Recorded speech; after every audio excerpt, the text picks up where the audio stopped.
नमस्कार, AB star news देख रहे हैं आप। मैं हूं आपके साथ हुज़ैफा गुल। क्रूज पार्टी ड्रग्स केस में बॉलीवुड अभिनेता शाहरुख खान के बेटे आर्यन खान की जमानत अर्जी खारिज करते हुए कोर्ट ने कहा कि वह आर्यन जानता था कि उसके दोस्त के पास ड्रग्स है, क्योंकि क्रूज पर उसके साथ उसके दोस्त अरबाज मर्चेंट के पास से ड्रग्स मिला है। बता दें कि अरबाज मर्चेंट और आर्यन को क्रूज पर एक साथ पकड़ा गया था। विशेष एनडीपीएस अधिनियम अदालत ने अपने 21 पन्नों के आदेश में कहा कि आर्यन खान की व्हाट्सएप चैट से पहली नज़र में ही पता चलता है कि वह नियमित आधार पर मादक पदार्थ संबंधी अवैध गतिविधियों में शामिल था। इसलिए यह नहीं कहा जा सकता कि यदि उसे जमानत पर रिहा किया जाता है तो उसके द्वारा ऐसा अपराध किए जाने की संभावना नहीं है। इसमें यह भी कहा गया कि आर्यन जानता था कि उसने दोस्त और सह आरोपी अरबाज मर्चेंट के पास मादक पदार्थ था। भले ही एनसीबी को आर्यन से कोई पदार्थ नहीं मिला, साथ ही हम आपको इस ग्राफिक्स के जरिए वो अहम जानकारी बताएंगे, अहम कारण बताएंगे जिससे उनको जमानत नहीं मिली है। सबसे पहले आपको बताते हैं कि जमानत में अड़चन क्यों आई है। सबसे पहली चीज़ इसमें यह है कि ड्रग डीलर से उसका संपर्क था। इंटरनेशनल ड्रग नेटवर्क का हिस्सा होने की बेहद संभावना थी। जमानत देने पर सबूतों से छेड़छाड़ की आशंका, व्हाट्सएप चैट में अवैध ड्रग गतिविधियों में संलिप्तता का खुलासा, आरोपियों को एक दूसरे से अलग नहीं किया जा सकता, यह भी कोर्ट ने कहा। चैट में हार्ड ड्रग्स का भी जिक्र किया गया था। जो व्हाट्सएप चैट थी आर्यन खान की, उसमें जो ड्रग्स था उसका बेहद संजीदगी से जिक्र था। आर्यन खान ड्रग्स डीलर के संपर्क में था जो एक अंतर्राष्ट्रीय ड्रग नेटवर्क का हिस्सा प्रतीत होते हैं। एनसीबी इनका पता लगाने व उनके आपराधिक रिकॉर्ड की जांच करने की कोशिश कर रहा है। जमानत देने पर सबूतों से छेड़छाड़ की पूरी संभावना है। यह सच है कि आर्यन खान का कोई आपराधिक इतिहास नहीं है, लेकिन उसकी व्हाट्सएप चैट से पता चलता है कि वह अवैध ड्रग गतिविधियों में लिप्त था। अदालत ने कहा कि इससे पता चलता है कि सभी आरोपी एक ही सिक्के के पहलू हैं। गिरफ्तार लोगों ने पूछताछ में एनसीबी के सामने कई नामों का खुलासा किया। अदालत ने ड्रग्स केस में रिया चक्रवर्ती के भाई शोविक चक्रवर्ती मामले का भी जिक्र किया और कहा कि गिरफ्तार हर व्यक्ति जब्त की गई दवाओं की पूरी मात्रा के लिए जिम्मेदार है। हर आरोपी के मामले को एक दूसरे से अलग नहीं किया जा सकता है। अपनी चैट में आर्यन ने भारी मात्रा में और हार्ड ड्रग्स का जिक्र किया। पहली नज़र में यह सामग्री दर्शाती है कि आवेदक नंबर 1 यानी आर्यन खान आरोपों के अनुसार नशीले पदार्थों का कारोबार करने वाले व्यक्तियों के संपर्क में था। साथ ही आर्यन ने एक अभिनेत्री से भी ड्रग्स के बारे में बात की थी।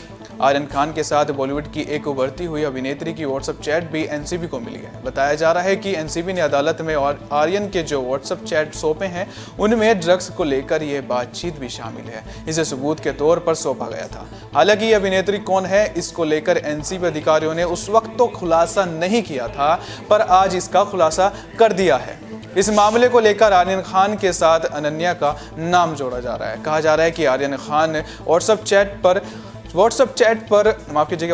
जिस एक्ट्रेस से ड्रग्स को लेकर बात कर रहे थे वह अनन्या पांडे ही थी। अब देखने वाली बात होगी कि अनन्या पांडे से पूछताछ के बाद एनसीबी का अगला कदम क्या होता है।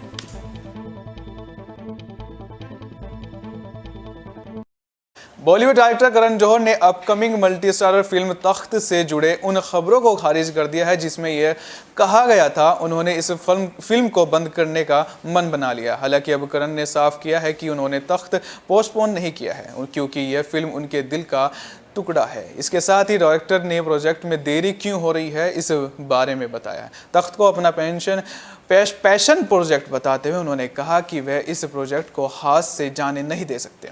करण ने इस फिल्म की तुलना 2001 में आई फिल्म कभी खुशी कभी गम से भी की है। करण जौहर ने अगस्त 2019 में तख्त की घोषणा की थी और फरवरी 2020 में उन्होंने कहा था कि फिल्म मार्च में फ्लोर पर आ जाएगी। हालांकि कोविड-19 महामारी के कारण फिल्म का निर्माण रुक गया। हाल ही में कुछ रिपोर्ट्स में यह दावा किया गया था कि फिल्म को ठंडे बस्ते में डाल दिया गया है। आपको बता दें कि करण जौहर की तख्त एक बहुत बड़े बजट की फिल्म है। इस फिल्म में रणवीर सिंह, करीना कपूर खान, आलिया भट्ट, विक्की कौशल, भूमि पेडनेकर, जाह्नवी कपूर और अनिल कपूर नजर आने वाले हैं। तख्त के बारे में जानकारी देते हुए करण जौहर ने कहा, यह मुगल युग पर आधारित एक महाकाव्य है जो एक पारिवारिक फिल्म है। यह फिल्म उस युग के अंत संबंधों के बारे में है जो उस वास्तविक दुनिया में मौजूद थे। मैं बस हमेशा कहूँगा कि रॉकी और रानी मेरा एक्साइटमेंट प्रोजेक्ट है, लेकिन तख्त मेरा पैशन प्रोजेक्ट है, इसलिए आप अपने जुनून से भाग नहीं सकते। मैं जिस उत्साह के साथ काम कर रहा हूँ तो जाहिर है कि मैं अपने जुनून की ओर बढ़ रहा हूँ।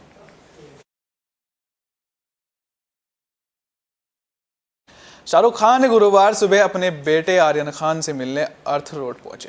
रिपोर्ट्स के मुताबिक शाहरुख करीब 9:10 में वेटिंग रूम में रहे। बाहर उनके साथ उनके बॉडीगार्ड रवि और स्टाफ के लोग भी देखे गए। आर्यन के ड्रग्स केस में फंसने के बाद उनके पिता शाहरुख से आमने सामने ये पहली मुलाकात है। कोविड प्रोटोकॉल के चलते शाहरुख आर्यन से नहीं मिल पा रहे थे। आज से रिलेटिव्स को मिलने की इजाज़त दी गई, जिसका फ़ायदा उठाकर शाहरुख ने आर्यन से आमने सामने मुलाकात की। उन्हें कोविड से जुड़ी सावधानियों के साथ 10 से 15 मिनट तक मुलाकात करने का वक्त मिला। अब तक शाहरुख और गौरी आर्यन से वीडियो कॉल पर ही बात कर रहे थे। साथ ही आर्यन खान के वकील आज बॉम्बे हाई कोर्ट में भी बेल के लिए पहुंचेंगे।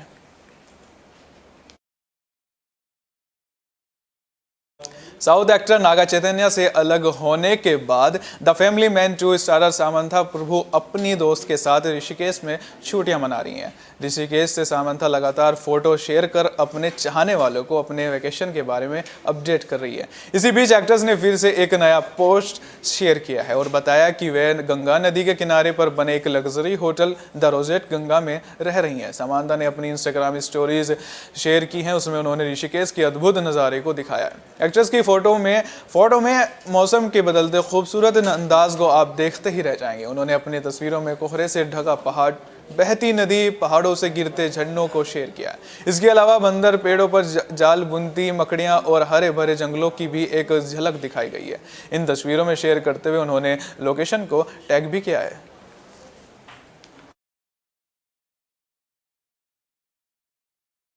बिग बॉस के हर सीजन में कुछ लोग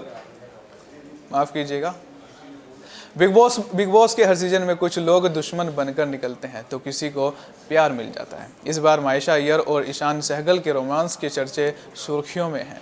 ईशान सबके सामने मायशा को प्रपोज कर चुके हैं। अब दोनों एक दूसरे के बारे में जानने की कोशिश कर रहे हैं। लेटेस्ट एपिसोड में मायशा और ईशान से उनकी सेक्सुअलिटी पर सवाल करती है। वहीं ईशान ने अपनी एक्स गर्लफ्रेंड के बारे में भी बात की। बिग बॉस 15 में नया प्यार परवान चढ़ रहा है। नई जोड़ी है ईशान और मायशा की। इश्क मोहब्बत के बीच लेटेस्ट एपिसोड में दोनों कुछ सीरियस बातें करते दिखाई दिए। मायशा ईशान से उनकी पुरानी रिलेशनशिप के बारे में बात करती है। दोनों की बातचीत से ऐसा लगता है कि जैसे मायशा को ईशान की सेक्सुअलिटी पर शक है। ईशान के बारे में उन्होंने ऐसा कुछ सुना था जिस पर वह ईशान से उस रिलेशनशिप के बारे में पूछती है। इस पर ईशान सफाई देते हैं कि यह सब अफवाहें थी, वे सिर्फ काम के लिए उस शख्स के साथ थे। मायशा उनका यकीन नहीं करती। वह पूछते हैं कि क्या सच में मायशा ऐसा समझती है कि वह बाइसेक्सुअल हैं। इस पर मायशा कहती हैं कि अगर वह है तो कोई दिक्कत नहीं है, पर वह सब जानना चाहती है। ईशान को थोड़ा अजीब लगता है कि वह उनका यकीन नहीं कर रही है। वह उन्हें यकीन दिलाने की कोशिश करते हैं कि उनका प्रोफेशनल रिश्ता था और जब उन्हें गड़बड़ लगा तो दूसरी बना ली। मायशा और ईशान की नज़दीकियां बढ़ती देख सलमान खान ने भी दोनों को समझाने की कोशिश की थी।